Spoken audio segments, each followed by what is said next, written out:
ഗോവിന്ദൻകുട്ടി നീ നന്നാവില്ല. അത് താൻ പറഞ്ഞിട്ട് വേണോ ഞാൻ അറിയാൻ? നമ്മളെല്ലാം കാക്കക്കുയിലിലെ ഗോവിന്ദൻകുട്ടിയെ കണ്ട് ഒരുപാട് ചിരിച്ചിട്ടുണ്ട്. ഒരു തനി തട്ടിപ്പുകാരൻ എന്നായിരിക്കാം നമ്മൾ അയാളെ വിലയിരുത്തിയത്. പക്ഷെ ആ ചിരിക്ക് പിന്നിൽ അയാൾ ഒളിപ്പിച്ചു വെച്ച ഒരു വലിയ ചതിയുടെ ഒരു കഥയുണ്ട്. സ്വന്തം പെങ്ങളെ ചതിച്ച സുഹൃത്തിന്റെ കഥ ഓർക്കുമ്പോൾ അയാൾ പറയുന്നുണ്ട്, അന്ന് താൻ സത്യവും ധർമ്മവും മറന്നതാണ്. മുംബൈ എന്ന മഹാനഗരത്തിൽ തോറ്റുപോകാതിരിക്കാൻ അയാൾ അണിഞ്ഞ മുഖം മൂടിയാണ് ഈ തമാശയും കള്ളത്തരങ്ങളും ഒക്കെ.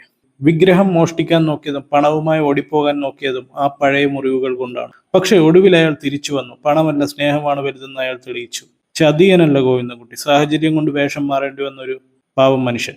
അന്ധരായ ആ ദമ്പതികളെ അയാൾ പറ്റിക്കുമ്പോൾ പോലും മരിച്ചുപോയവരുടെ കൊച്ചുമകൻ ഇനി തിരിച്ചു വരില്ല, അവർക്ക് അങ്ങനെ ഒരു സന്തോഷം ഇനി ഉണ്ടാവില്ല അവരുടെ ജീവിതത്തിൽ. പക്ഷേ ഈ ഗോവിന്ദൻകുട്ടിയുടെ ഈ ഒരു കള്ളത്തരം കൊണ്ട് അവർ കുറച്ചു കാലം അവരുടെ ജീവിതത്തിൽ നഷ്ടപ്പെട്ട എന്തൊക്കെയോ തിരിച്ചു വന്നു. സന്തോഷിക്കാനുള്ള ഒരുപാട് വകകൾ കിട്ടി. മുംബൈയിൽ ജോലിയില്ലാതെ അലയുമ്പോഴും തന്റെ സർട്ടിഫിക്കറ്റുകൾ നഷ്ടപ്പെട്ട സുഹൃത്ത് ശിവരാമനെ അയാൾ കൈവിടുന്നില്ല. ലോകം നമ്മളെ ചതിക്കുമ്പോൾ തിരിച്ചു ചതിക്കണം എന്നൊരു രീതിയായിരുന്നു ഗോവിന്ദൻകുട്ടിയുടെ.